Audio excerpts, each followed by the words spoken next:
Cristo el vencedor de Satanás.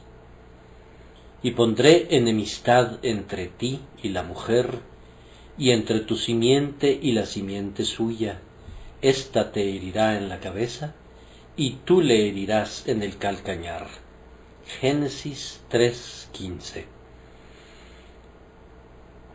Este es el primer sermón evangélico que fuera predicado jamás sobre la superficie de esta tierra. Fue, en verdad, un discurso memorable, siendo el propio Jehová el predicador y teniendo a la raza humana entera y al príncipe de las tinieblas como audiencia. Es algo digno de nuestra más profunda atención. ¿Acaso no es sumamente notable que esta grandiosa promesa evangélica haya sido comunicada casi a continuación de la transgresión? Aún no había sido pronunciada ninguna sentencia sobre ninguno de los dos seres humanos ofensores, y, sin embargo, una promesa fue ofrecida bajo la forma de una sentencia pronunciada en contra de la serpiente. ¿No había sido condenada aún la mujer a dolores en sus preñeces, ni el varón a un trabajo extenuante, y ni siquiera la tierra había sido sujetada a la maldición de espinos y cardos? Ciertamente la misericordia triunfa sobre el juicio. Antes que el Señor dijera, polvo eres y al polvo volverás, le plugo decir que la simiente de la mujer iba a herir la cabeza de la serpiente.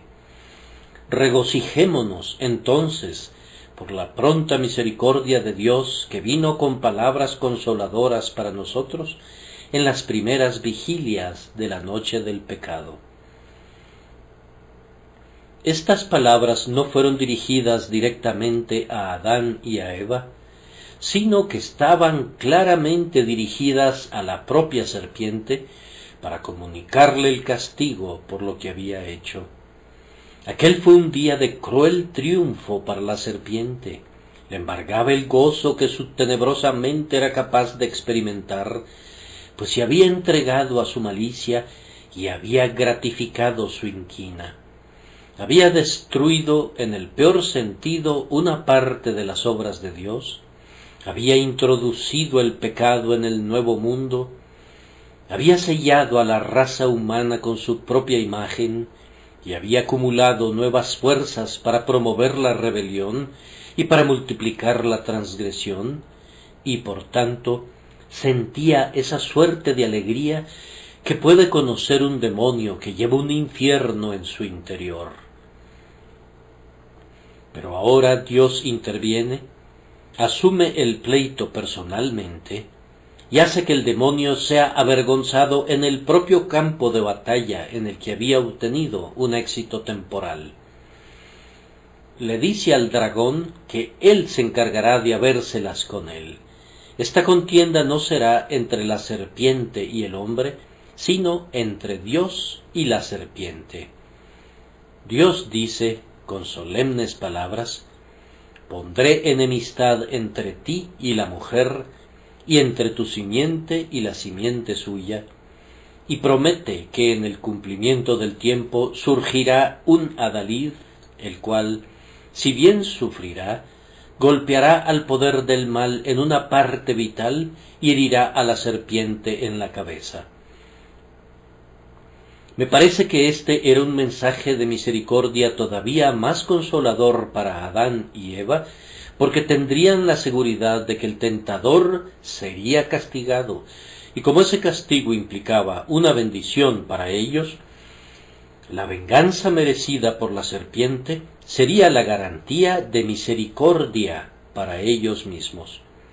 Sin embargo, al dar la promesa de esa manera indirecta, el Señor tuvo la intención de decir: no hago esto por ustedes, oh varón y mujer caídos, ni por sus descendientes, sino por mi propio nombre y honra, para que no sean profanados ni blasfemados entre los espíritus caídos. yo asumo reparar el daño que ha sido causado por el tentador, para que mi nombre y mi gloria no sufran mengua entre los espíritus inmortales que miran la escena desde lo alto. Todo esto sería muy humillante, aunque muy consolador para nuestros padres, si pensaron en ello, viendo que la misericordia otorgada por la bondad de Dios es siempre más segura para nuestra turbada aprensión que cualquier favor que pudiera sernos prometido por nosotros mismos. La soberanía y gloria divinas nos proporcionan un cimiento más sólido de esperanza que el mérito, aun si pudiera suponerse que existiera el mérito. Ahora debemos notar con respecto a este primer sermón evangélico que fue el sostén de los primeros creyentes. Esta fue toda la revelación que Adán conoció y toda la revelación que Abel recibió. En el cielo de Abel brillaba esta estrella solitaria. Alzó sus ojos y la vio y creyó. En su luz identificó la palabra sacrificio y trajo entonces de los primogénitos de sus ovejas y los puso sobre el altar y demostró en su propia persona cuánto odiaba la simiente de la serpiente a la simiente de la mujer, pues por su testimonio su hermano lo mató. Aunque Enoc, séptimo desde Adán, profetizó con respecto al segundo advenimiento, no parece que haya dicho nada nuevo concerniente a la primera venida, de manera que esta promesa solitaria permanecía como la única palabra de esperanza para el hombre. La antorcha que ardía detrás de las puertas de Edén, justo antes de que el hombre fuera echado fuera, iluminó el mundo para todos los creyentes, hasta que le agradó al Señor proyectar más luz y renovar y ampliar la revelación de su pacto cuando le habló a su siervo Noé. Aquellos venerables padres que vivieron antes del diluvio se regocijaron con el misterioso lenguaje de nuestro texto y, confiando en él, murieron en la fe. Hermanos, ustedes tampoco deben considerarla como una revelación inadecuada, pues, si lo consideran atentamente, está maravillosamente llena de significado. Si hoy hubiera tenido en mente tratar doctrinalmente esta revelación, creo que habría podido demostrarles que contiene todo el Evangelio. Están presentes en su interior, cual un roble en germen dentro de una botella, todas las grandes verdades que conforman el Evangelio de Cristo. Observen que allí está presente el gran misterio de la encarnación. Cristo es esa simiente de la mujer de la que se habla allí, y hay una alusión bastante clara a cómo se efectuaría la encarnación. Jesús no nació conforme al proceso ordinario de los hijos de los hombres. María fue cubierta con la sombra del Espíritu Santo, y el santo ser que nació de ella era, en cuanto a su humanidad, únicamente simiente de la mujer. Como está escrito, he aquí que la Virgen concebirá y dará a luz un hijo, y llamará su nombre Emmanuel. La promesa enseña claramente que el libertador nacería de una mujer, y visto cuidadosamente, también anuncia el método divino de la concepción y el nacimiento del Redentor. También se enseña aquí claramente la doctrina de las dos simientes: pondré enemistad entre ti y la mujer, y entre tu simiente y la simiente suya. Evidentemente habría en el mundo una simiente de la mujer del lado de Dios y en contra de la serpiente, y una simiente de la serpiente que estaría siempre del lado del mal, tal como ocurre hasta este día. Coexisten la Iglesia de Dios y la sinagoga de Satanás.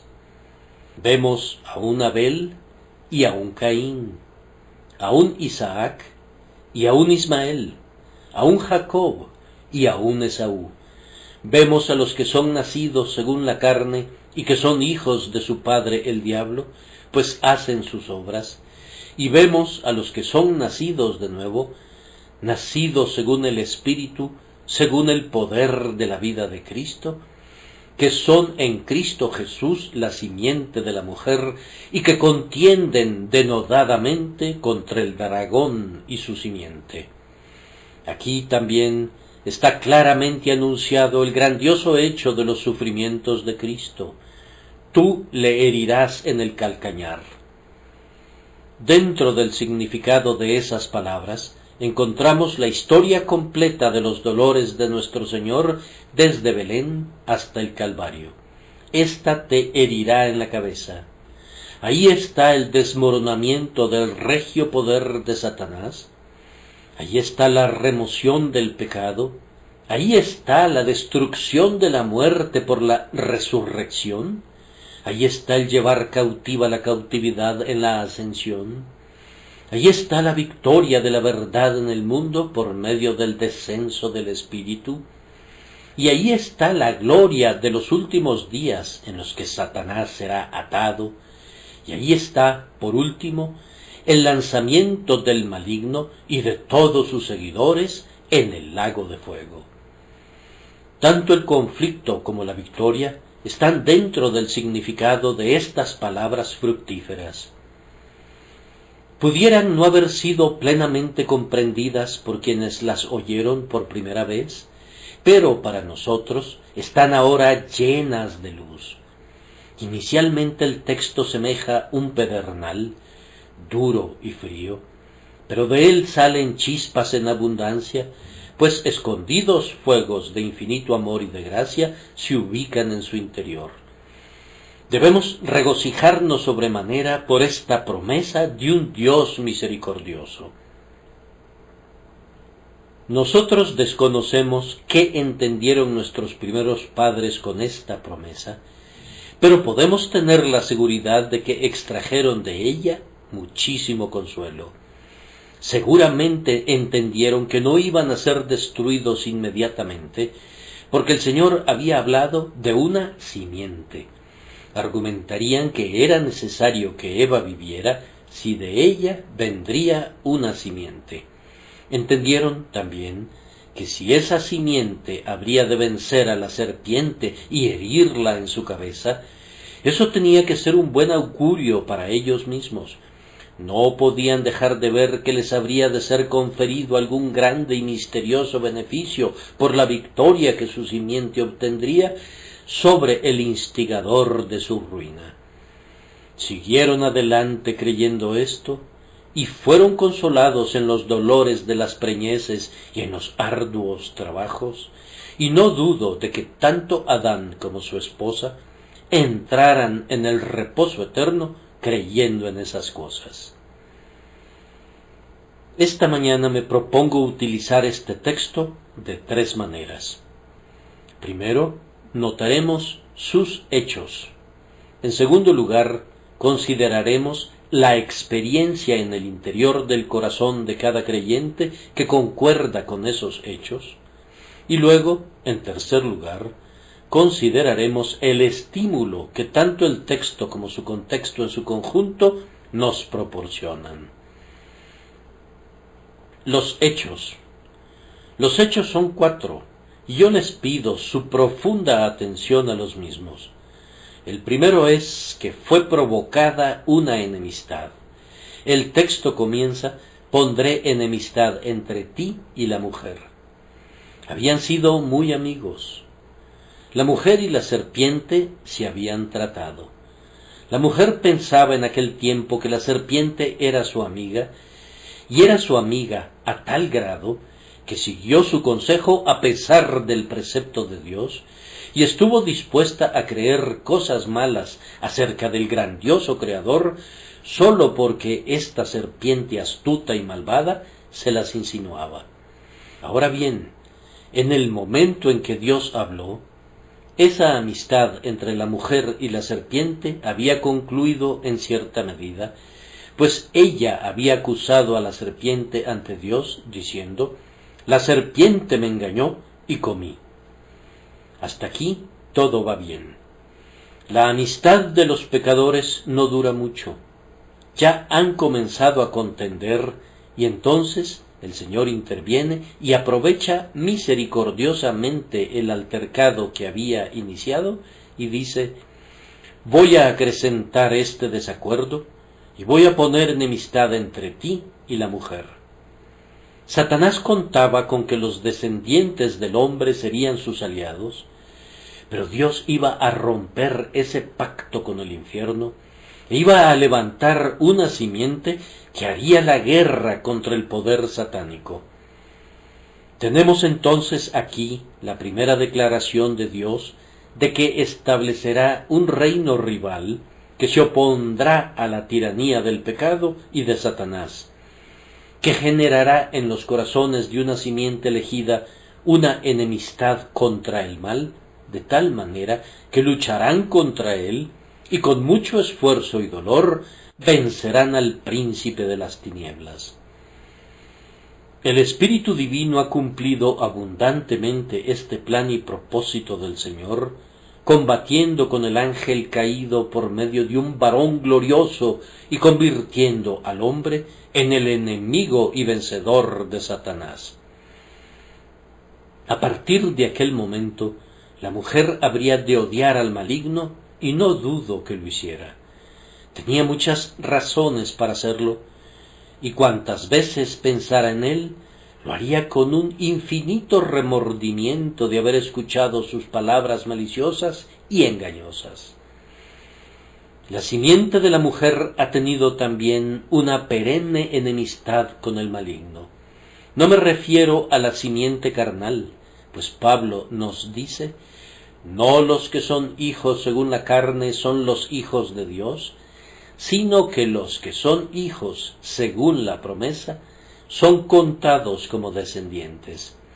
No se refiere a la simiente carnal del hombre y la mujer, sino a la simiente espiritual, es decir, a Cristo Jesús y a los que están en él. Siempre que te encuentras con ellos, comprobarás que odian a la serpiente con un odio perfecto. Si pudiéramos destruir en nuestras almas toda obra de Satanás, lo haríamos y arrancaríamos todo el mal que él ha plantado y lo echaríamos fuera de este pobre mundo afligido. Esa simiente de la mujer, ese glorioso ser, pues no dice y a las simientes, como si hablase de muchos, sino como de uno, y a tu simiente. Ustedes saben cómo aborreció al demonio y todas sus ardides. ¿Hubo enemistad entre Cristo y Satanás? Pues él vino para destruir las obras del diablo y para liberar a quienes están bajo su servidumbre. Con ese propósito nació, con ese propósito vivió, con ese propósito murió, con ese propósito se ha ido a la gloria, y con ese propósito vendrá otra vez para enfrentar a su adversario donde quiera que esté y para destruirlo completamente a él y a sus obras de entre los hijos de los hombres. Esta enemistad interpuesta entre las dos simientes fue el comienzo del plan de misericordia, el primer acto en el programa de la gracia. De la simiente de la mujer se dijo a partir de entonces: has amado la justicia y aborrecido la maldad. Por tanto, te ungió Dios, el Dios tuyo, con óleo de alegría más que a tus compañeros.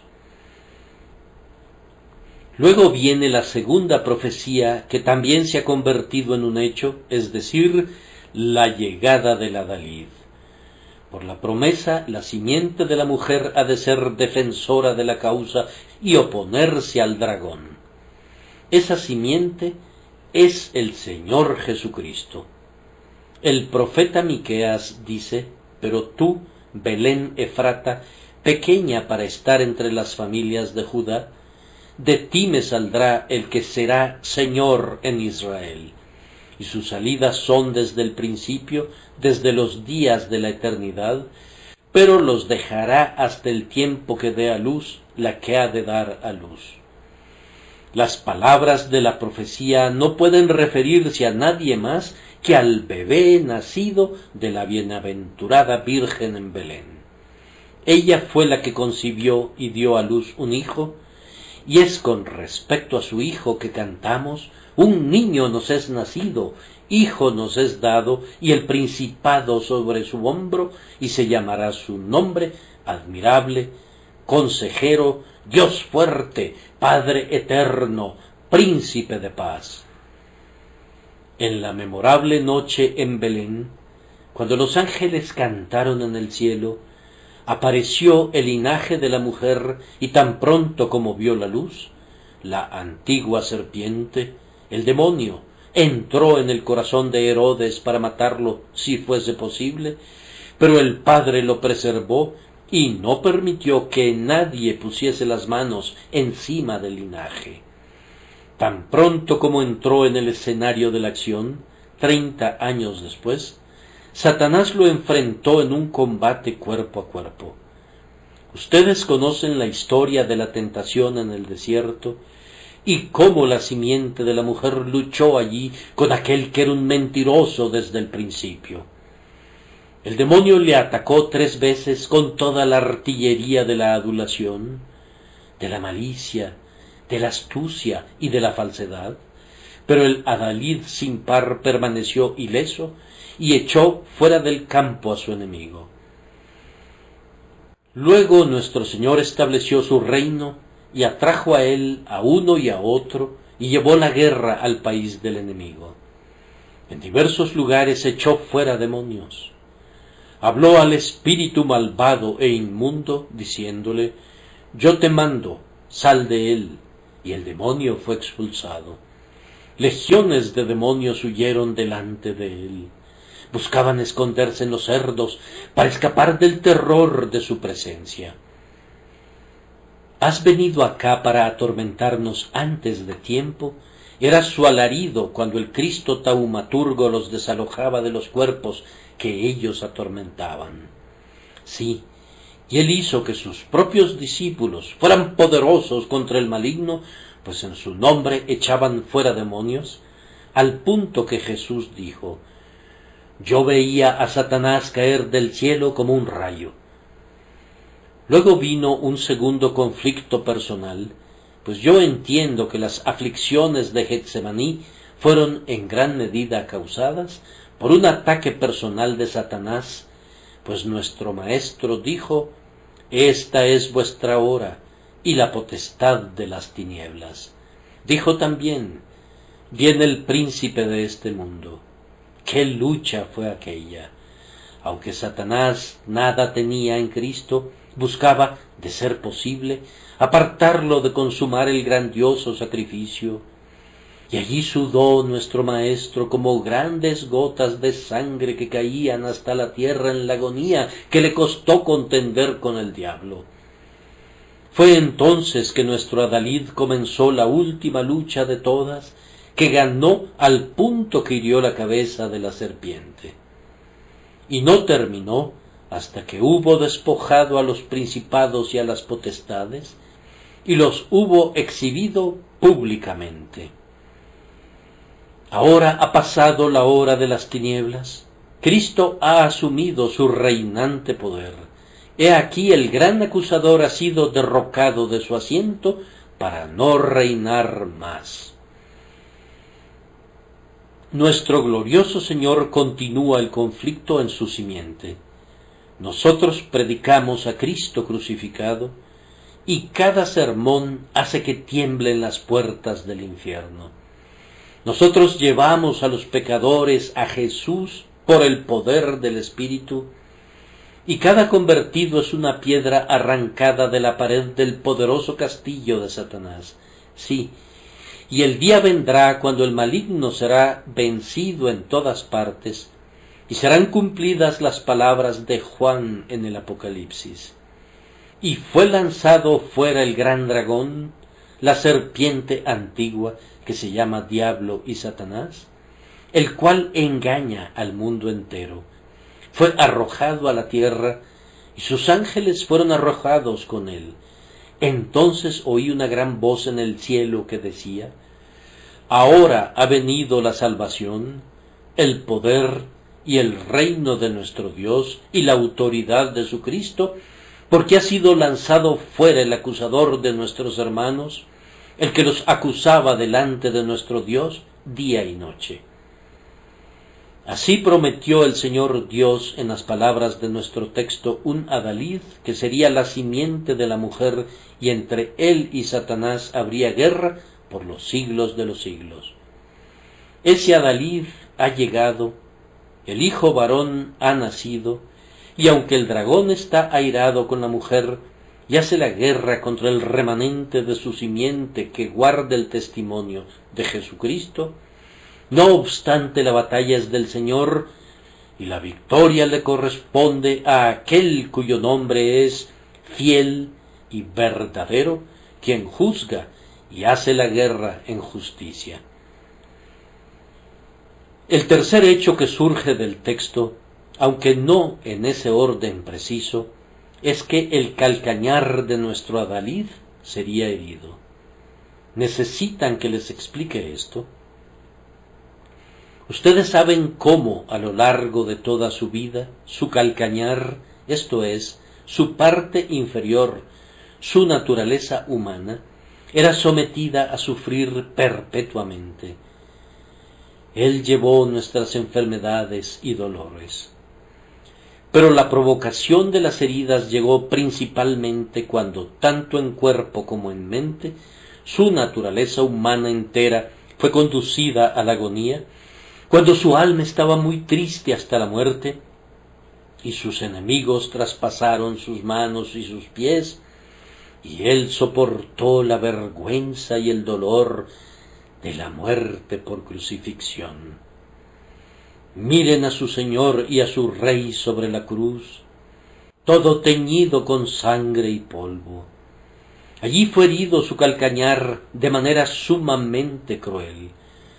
Cuando bajan ese precioso cuerpo y lo envuelven en limpio lino blanco y lo cubren con especias y lo colocan en la tumba de José, lloran mientras cargan ese cofre en el que había morado la deidad, pues allí Satanás había herido su calcañar otra vez. No se trataba meramente de que Dios le había herido, con todo eso Jehová quiso quebrantarlo, sino de que el demonio había desatado a Herodes y a Pilato y a Caifás y a los judíos y a los romanos, todos ellos siendo sus instrumentos, para ponerlos en contra de aquel que sabía que era el Cristo, de manera que fue herido por la serpiente antigua. Sin embargo, eso fue todo. Únicamente fue herido su calcañar, no fue herida su cabeza, pues he aquí, el adalid resucita. La herida no fue ni permanente ni mortal. A pesar de que él muere, es tan breve el intervalo en que dormita en la tumba que su santo cuerpo no ve la corrupción y sale de allí perfecto y hermoso en su humanidad, levantándose de la tumba como de un reconfortante sueño después de un día muy largo de incesante trabajo. Oh, el triunfo de esa hora. Así como Jacob, cuando venció al ángel, sólo cojeaba de su cadera, así también Jesús sólo retiene una cicatriz en su calcañar, la cual ostenta en los cielos como su gloria y hermosura. Delante del trono semeja un cordero que ha sido inmolado, pero vive para Dios en el poder de una vida sin fin. A continuación viene el cuarto hecho, es decir, que mientras su calcañar estaba siendo herido, él iba a pisar la cabeza de la serpiente. La figura representa al dragón infligiendo una herida en el calcañar del adalid, pero al mismo tiempo el propio adalid aplasta con ese calcañar la cabeza de la serpiente con un efecto fatal. Por sus sufrimientos Cristo ha vencido a Satanás. Con el calcañar herido, él ha pisado la cabeza que planeó provocar la herida. He aquí Lo inmolan los hijos del infierno, pero mientras pende entre la tierra y los cielos, él le propina a su príncipe un golpe fatal y triunfa sobre las potestades inferiores. Aunque Satanás no está muerto, hermanos míos, yo estaba a punto de decir que ojalá lo estuviera, y aunque no se ha convertido y nunca se convertirá, y la malicia de su corazón permanecerá siempre en él, con todo, Cristo ha aplastado su cabeza de tal manera que no ha podido lograr sus propósitos. Satanás tenía la intención de hacer que la raza humana fuera cautiva de su poder, pero más bien es redimida de su yugo de hierro. Dios ha liberado a muchos, y el día vendrá cuando Él limpiará a la tierra entera del rastro asqueroso de la serpiente, de tal manera que el mundo entero se llenará de las alabanzas de Dios. La serpiente pensaba que este mundo sería el escenario de su victoria sobre Dios y el bien, en vez de lo cual ya es el más grandioso teatro de sabiduría divina, de amor, gracia y poder. Ni el cielo mismo resplandece tanto con misericordia como la tierra, pues es aquí que el Salvador derramó su sangre, cosa que no puede decirse de los atrios del paraíso en lo alto. Además, sin duda pensó que al conducir a nuestra raza al descarrío y acarrearle la muerte, había entorpecido eficazmente la obra del Señor. Se regocijaba porque todos experimentarían el gélido sello de la muerte y porque sus cuerpos se pudrirían en el sepulcro. ¿Acaso no había arruinado la obra de las manos de su grandioso Señor? Dios puede hacer al hombre como una curiosa criatura con venas y vasos sanguíneos entrelazados, y con tendones y músculos, y puede poner en su nariz el aliento de vida. Pero, dice Satanás, yo he inyectado un veneno en él que lo hará volver al polvo del que fue tomado. Pero ahora, he aquí que nuestro adalid, cuyo calcañar fue magullado, ha resucitado de los muertos y nos ha dado una garantía de que todos sus seguidores también resucitarán de entre los muertos. Así Satanás es anulado, pues la muerte no retendrá ningún hueso y ni siquiera un trozo de hueso de alguno de los que pertenecen a la simiente de la mujer. Al sonido de la trompeta del arcángel se levantarán desde la tierra y desde el mar, y este será su grito. ¿Dónde está, oh muerte, tu aguijón? ¿Dónde, oh sepulcro, tu victoria? Sabiendo esto, Satanás siente ya que por la resurrección su cabeza está aplastada. Gloria sea dada al Cristo de Dios por esto. En multitudes de otras formas, el demonio ha sido vencido por nuestro Señor Jesús, y así lo será siempre hasta que sea arrojado al lago de fuego. Veamos ahora nuestra experiencia que concuerda con estos hechos. Hermanos y hermanas, todos los que hemos sido salvados, éramos por naturaleza hijos de ira, lo mismo que los demás.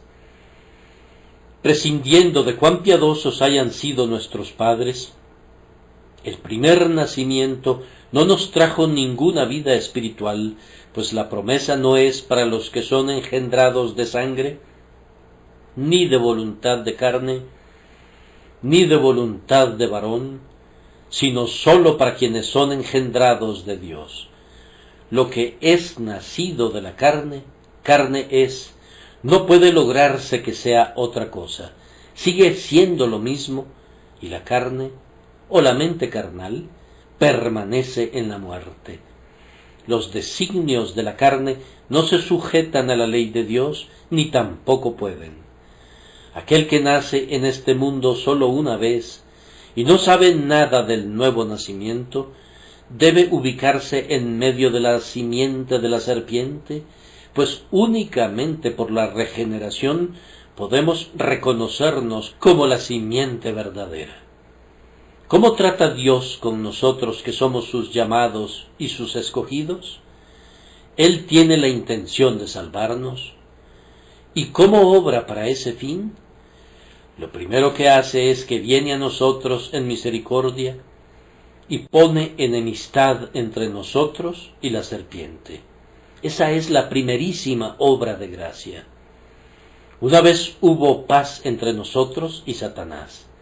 Cuando él tentó, nosotros cedimos, creímos todo lo que nos enseñó, éramos sus esclavos voluntarios. Pero, hermanos míos, tal vez ustedes puedan recordar cuando antes que nada comenzaron a sentirse inquietos e insatisfechos. Los placeres del mundo no les agradaban más. Parecía que se había exprimido todo el jugo de la manzana y ya no les quedaba nada sino la semilla que no podían comer del todo. Luego, de pronto, percibieron que estaban viviendo en pecado y se sintieron infelices al respecto, y aunque aún no se podían deshacer del pecado, ustedes lo odiaban y se lamentaban y lloraban y gemían. En lo más profundo de sus corazones ya no permanecían del lado del mal, pues comenzaron a dar voces diciendo: «Miserable de mí, ¿quién me librará de este cuerpo de muerte?». En el pacto de gracia ustedes ya habían sido ordenados desde la antigüedad para ser la simiente de la mujer, y ahora el decreto comenzó a descubrirse en la vida que les fue otorgada y que obraba en ustedes. El Señor, en infinita misericordia, dejó caer la vida divina en sus almas. Ustedes no lo sabían, pero allí estaba, una chispa del fuego celestial, la simiente viva e incorruptible que permanece para siempre. Comenzaron a odiar el pecado y gemían bajo su peso como bajo un amargo yugo. Les pesaba más y más, no podían soportarlo, odiaban su simple pensamiento. Así les sucedía. ¿Les sucede así ahora? ¿Hay todavía enemistad entre ustedes y la serpiente? Ciertamente ustedes son cada vez más los jurados enemigos del mal y están dispuestos a reconocerlo. Entonces llegó el adalid, es decir, Cristo en vosotros, la esperanza de gloria. Oyeron acerca de él y entendieron la verdad con respecto a él, y parecía algo maravilloso que él fuera su sustituto y ocupara el lugar y la posición de ustedes, y llevara su pecado y toda su maldición y su castigo, y que él diera su justicia, sí, su propia persona, para que ustedes fueran salvados. Ah, entonces vieron cómo podía ser vencido el pecado, ¿no es cierto? Tan pronto como su corazón comprendió a Cristo, entonces vieron que lo que era imposible para la ley, por cuanto era débil por la carne, Cristo era capaz de lograrlo, y que el poder del pecado y de Satanás, bajo el cual habían estado esclavizados y que ahora aborrecían, podía ser quebrantado y destruido, y lo sería, porque Cristo vino al mundo para vencerlo. A continuación, ¿recuerdas cómo fuiste conducido a ver el calcañar herido de Cristo y a quedarte asombrado y a observar lo que había obrado en él la enemistad de la serpiente? ¿No comenzaste a sentir tú mismo el calcañar herido? ¿No te atormentaba el pecado? ¿Acaso su simple pensamiento no te vejaba? ¿Acaso tu propio corazón no se volvió una plaga para ti? ¿No comenzó a tentarte Satanás? ¿No te inyectó pensamientos blasfemos y no te incitaba a tomar medidas desesperadas? ¿No te enseñó a dudar de la existencia de Dios y de la misericordia de Dios y de la posibilidad de tu salvación, y así sucesivamente? De esa manera roía tu calcañar. Todavía practica sus viejas mañas. Con un gozo malicioso, él aflige a quien no puede devorar. ¿No te comenzaron a molestar tus amigos mundanos? No te dieron la espalda porque vieron algo en ti que era muy extraño y raro para su gusto. No atribuyeron tu conducta al fanatismo, al orgullo, a la obstinación, a la intolerancia y a cosas parecidas. Esta persecución se debe a que la simiente de la serpiente está comenzando a descubrir a la simiente de la mujer para continuar con la vieja guerra. ¿Qué dice Pablo? Pero como entonces el que había nacido según la carne perseguía al que había nacido según el Espíritu, así también ahora. La verdadera piedad es algo artificial y extraño para ellos, y no pueden terminar con eso. Aunque ya no hay hogueras en Smithfield, ni hay potros de tormento en la torre, la enemistad del corazón humano en contra de Cristo y de su simiente es precisamente la misma, y muy a menudo se hace evidente en vituperios que son muy difíciles de soportar para los corazones tiernos. Bien, esto es que su calcañar está siendo herido para que se identifique con las heridas sufridas por el calcañar de la gloriosa simiente de la mujer.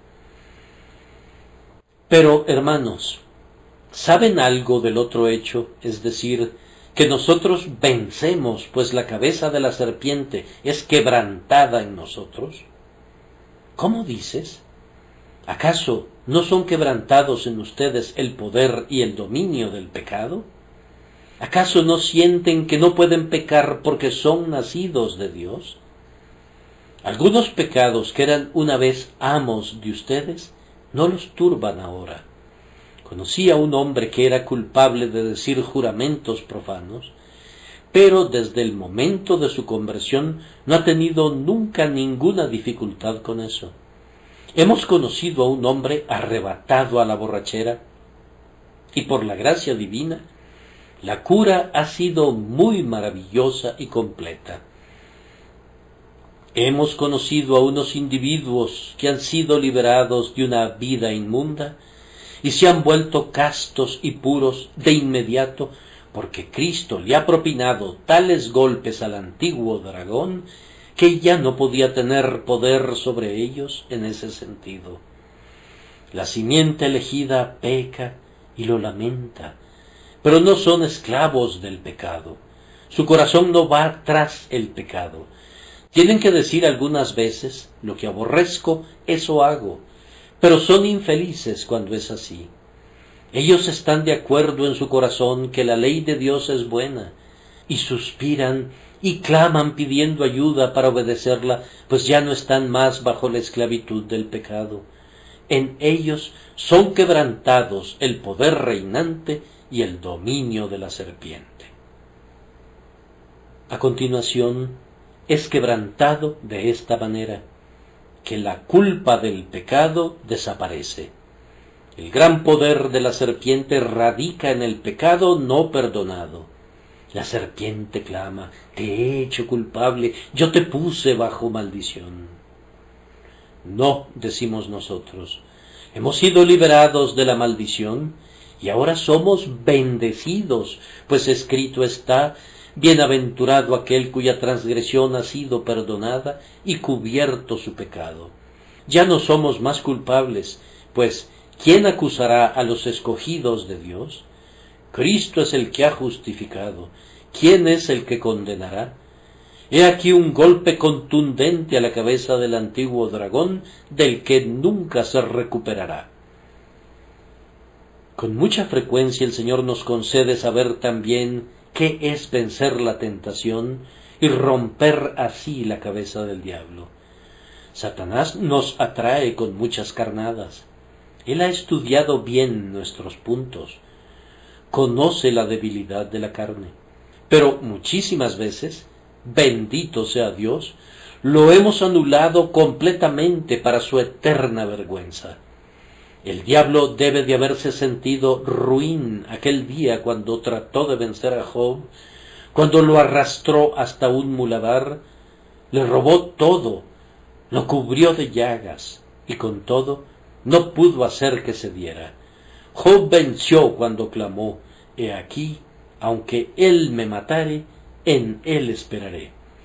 Un débil hombre había vencido a un demonio que podía desatar al viento, derribar una casa y destruir a la familia que festejaba en ella. Diablo como es, y príncipe coronado del poder del aire, fue derrotado por el pobre patriarca enlutado, uno de la simiente de la mujer, que estaba sentado cubierto de llagas sobre el muladar, gracias a la fuerza de la vida interior. Ustedes, hijos de Dios, opónganse a su furia, resistan, y él se irá. Así se le enfrentó nuestro amadísimo Señor, y sólo le venció. Además, amados hermanos, tenemos la esperanza de que la propia existencia del pecado en nosotros será destruida. El día vendrá cuando seremos sin mancha, ni arruga, ni cosa parecida, y estaremos delante del trono de Dios, sin haber sufrido lesión alguna por la caída y por todas las maquinaciones de Satanás, pues son sin mancha delante del trono de Dios. ¡Qué triunfo será ese! El Dios de paz aplastará en breve a Satanás bajo vuestros pies. Cuando Él los haya perfeccionado y liberado de todo pecado, como lo hará, ustedes en verdad habrán herido la cabeza de la serpiente. Y también en su resurrección, cuando Satanás los vea levantarse desde la tumba como alguien que ha sido perfumado en un baño de especias, cuando los vea levantarse en la imagen de Cristo, con el mismo cuerpo que fue sembrado en corrupción y debilidad, resucitado entonces en incorrupción y poder, sentirá una infinita desazón y sabrá que su cabeza fue pisada por la simiente de la mujer. Debo agregar que cada vez que alguno de nosotros es utilizado en salvar almas, repetimos, por así decirlo, el aplastamiento de la cabeza de la serpiente. Amada hermana, cuando vas entre esos pobres niños y los recoges de las alcantarillas donde son presa de Satanás, donde él encuentra la materia prima para ser ladrones y criminales, y cuando por tus medios, por la gracia de Dios, los pequeños descarriados se vuelven hijos del Dios viviente, entonces tú, en tu medida, hieres la cabeza de la antigua serpiente. Yo te ruego que no lo perdones. Cuando nosotros, por la predicación del Evangelio, volvemos a los pecadores del error de sus caminos, de manera que escapan del poder de las tinieblas, herimos de nuevo la cabeza de la serpiente. Siempre que de cualquier forma o manera ustedes son bendecidos para la ayuda de la causa de la verdad y de la justicia en el mundo, también ustedes, que una vez estuvieron bajo su poder y aún ahora tienen que sufrir algunas veces sus mordiscos en los tobillos, pisotean su cabeza. Ustedes vencen en todas las liberaciones y victorias y demuestran que esta promesa es verdadera: sobre el león y el áspid pisarás, hollarás al cachorro del león y al dragón. Por cuanto en mí ha puesto su amor, yo también lo libraré, le pondré en alto por cuanto ha conocido mi nombre. Hablemos un momento sobre la motivación que nuestro texto y el contexto nos proporcionan, pues me parece que abunda. Hermanos, yo quiero que ejerciten la fe en la promesa y que sean consolados. Evidentemente, el texto animó mucho a Adán. No creo que le hayamos dado suficiente importancia a la conducta de Adán después de que el Señor le hubo hablado.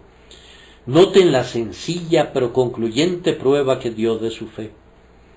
Algunas veces una acción pudiera ser muy insignificante y sin importancia, y con todo, tal como una paja muestra en qué dirección sopla el viento, esa acción puede exhibir de inmediato, si se reflexiona al respecto, el estado integral de la mente del hombre.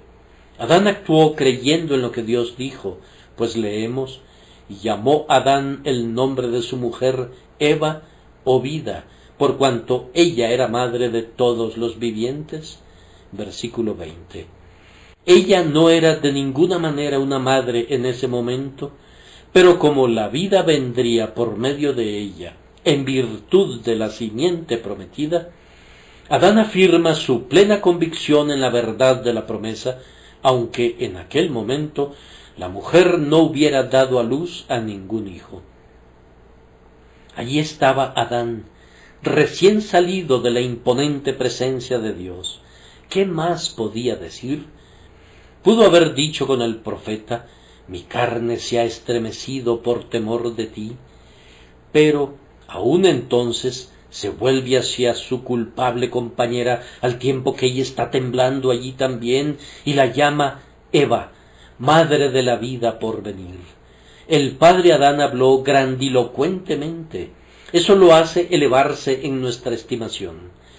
Si hubiese sido dejado a sí mismo, habría murmurado, o al menos se habría desesperado, pero no, su fe en la nueva promesa le dio esperanza. No pronunció ni una sola palabra de queja contra la condenación de arar con trabajo la tierra ingrata, ni de parte de Eva hubo una sola palabra de queja sobre las aflicciones que acompañarían a la condición de madre. Cada uno de ellos acepta la bien merecida sentencia, lo cual denota la perfección de su resignación. Su única palabra está llena de sencilla fe. No había ningún hijo en quien fijar sus esperanzas, y la verdadera simiente no nacería sino hasta después de muchas edades. Con todo, Eva ha de ser la madre de todo ser viviente, y así la llama. Hermano mío, ejercita una fe semejante en la más amplia revelación que Dios te ha dado, y siempre extrae el mayor consuelo de ella. Siempre que recibas una promesa de Dios, asegúrate de extraer lo más que puedas de ella. Si implementas esa regla, será maravilloso el consuelo que obtendrás. Algunas personas proceden sobre el principio de obtener lo más mínimo posible de la palabra de Dios.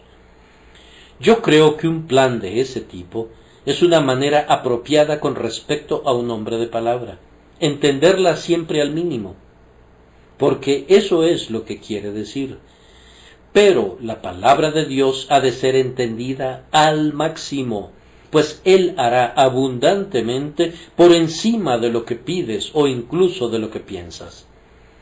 Noten, a manera de aliciente adicional, que podemos considerar nuestra recepción de la justicia de Cristo como un anticipo de la victoria final sobre el demonio. El versículo 21 dice: y Jehová Dios hizo al hombre y a su mujer túnicas de pieles y los vistió. Fue un acto de amor divino muy condescendiente, considerado e instructivo. Dios oyó lo que Adán le dijo a su mujer y vio que era un creyente, y entonces viene y le da el tipo de la perfecta justicia que es la porción del creyente. Le cubrió con un traje duradero. No más hojas de higuera, que eran una simple burla, sino un traje bien adecuado que había sido obtenido por medio de la muerte de una víctima. El Señor trae eso y se lo pone a Adán, y Adán ya no podía decir más: estoy desnudo. ¿Cómo podía estarlo si Dios lo había vestido? Ahora, amados, de la promesa que nos es dada concerniente a la victoria de nuestro Señor sobre el demonio, tomemos este artículo específico y regocijémonos en él, pues Cristo nos ha liberado del poder de la serpiente que abrió nuestros ojos y nos dijo que estábamos desnudos, cubriéndonos desde la cabeza a los pies, con una justicia que nos adorna y que nos protege, de manera que nuestro corazón está tranquilo y somos hermosos a los ojos de Dios y ya no estamos avergonzados. A continuación, a modo de estímulo en la prosecución de la vida cristiana, yo les diría a los jóvenes que esperen ser asediados. Si han tenido problemas por ser cristianos, han de ser estimulados por ello. No lo lamenten, ni lo teman del todo. Antes bien, regocíjense en ese día y den saltos de júbilo, pues esta es la señal constante del pacto. Hay todavía enemistad entre la simiente de la mujer y la simiente de la serpiente, y si no experimentaran nada de eso, podrían comenzar a temer que estaban del lado equivocado. Ahora que se duelen bajo la mueca del sarcasmo y de la opresión, regocíjense y triunfen, pues ahora participan con la gloriosa simiente de la mujer en pisotear el calcañar de la serpiente. De esto proviene un estímulo adicional. Tu sufrimiento como cristiano no recae sobre ti por culpa tuya. Tú eres un compañero de la gran simiente de la mujer. Tú eres un aliado de Cristo. No debes pensar que el diablo se preocupa mucho por ti. La batalla en ti es en contra de Cristo. Vamos, si no estuvieras en Cristo, el demonio no te molestaría nunca. Cuando estabas sin Cristo en el mundo, podías pecar como quisieras, pero tus parientes y tus compañeros de trabajo no se habrían molestado para nada contigo, y más bien se habrían unido a ti en el pecado. Pero ahora la simiente de la serpiente te odia en Cristo. Esto exalta los sufrimientos de la persecución a una posición muy por encima de todas las aflicciones comunes. Me enteré de una mujer que fue condenada a muerte en los días marianos, y antes de que llegara el momento de ser quemada, le nació un niño, y ella gritaba en su aflicción. Un maligno adversario que estaba junto a ella le preguntó: ¿Cómo podrías morir por tu religión si haces ahora tanto escándalo? Ah, respondió ella, ahora sufro en mi propia persona como una mujer, pero entonces yo no voy a sufrir, sino Cristo en mí. Y estas no eran palabras ociosas, pues soportó su martirio con ejemplar paciencia y se levantó al cielo en su carro de fuego en santo triunfo. Si Cristo está en ti, nada hará que desfallezcas, sino que vencerás al mundo, a la carne y al demonio por la fe. Por último, resistamos siempre al demonio con esta creencia, que le ha sido aplastada la cabeza. Estoy inclinado a pensar que la manera que tenía Lutero de reírse del demonio era muy buena, ya que es digno de vergüenza y de desprecio sempiterno.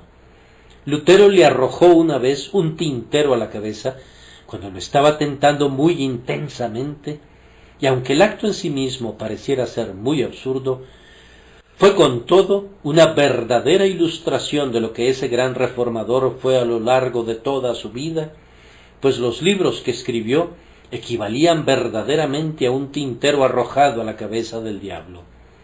Eso es lo que tenemos que hacer. Hemos de resistirle por todos los medios. Hagamos esto valerosamente y digámosle en su cara que no le tenemos miedo. Díganle que recuerde su cabeza herida, que él trata de cubrir con una corona de orgullo, o con una capucha papista, o con un gorro de doctor infiel. Lo conocemos y vemos las heridas mortales que ostenta. Su poder se ha desvanecido. Está peleando una batalla perdida. Está contendiendo contra la omnipotencia. Se ha puesto contra el juramento del Padre, contra la sangre del Hijo encarnado, contra el eterno poder y la deidad del Espíritu bendito, todos los cuales están comprometidos en la defensa de la simiente de la mujer en el día de la batalla. Por tanto, hermanos, permanezcan firmes, resistiendo al maligno, siendo fuertes en la fe, dando gloria a Dios. Es por tu sangre, inmortal Cordero, que tus ejércitos pisotean al tentador, es por tu palabra y poderoso nombre que ganan la batalla y el renombre. Regocíjense, cielos, que cada estrella brille con nuevas glorias alrededor del cielo. Santos, mientras cantan la guerra celestial, levanten en alto el nombre de su libertador.